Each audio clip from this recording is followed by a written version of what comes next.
په سورة الشمس کې الله رب العزت اوه قسم اخلي او اوه قسم پر کومه خبره باندې اخلي. دا خبره څومره ضروري ده راسه درته بیان کوم. اول خو الله قسم اخلي پر المر باندې والشمس وضحاها، بیا دویم قسم یې پر سپوږمۍ باندې، دریم قسم پر ورځ باندې، پر شپه باندې، پر اسمان او پر مځکه او پر نفس باندې قسم اخیستی.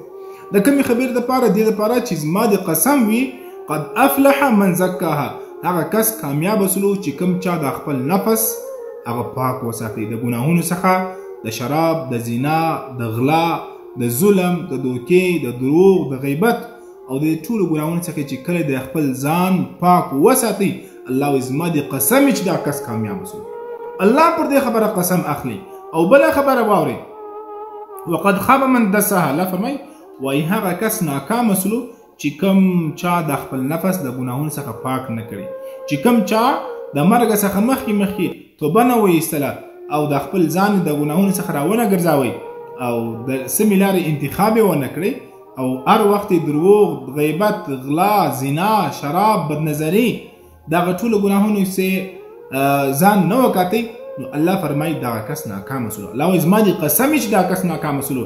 او یوه دعا درته ښیم چې نبي کریم صلی الله علیه وسلم به هر وخت دا دعا غوښته د خپل نفس لپاره، د خپل ځان لپاره. اللهم آتی نفسی تقواها، پروردګاره زما و نفس ته تقوا ولره ورکه، وزکها او پاکه که یا الله، د زما نفس د ګناهونو څخه پاکه. هر وخت د الله څخه دا دعا غواړي.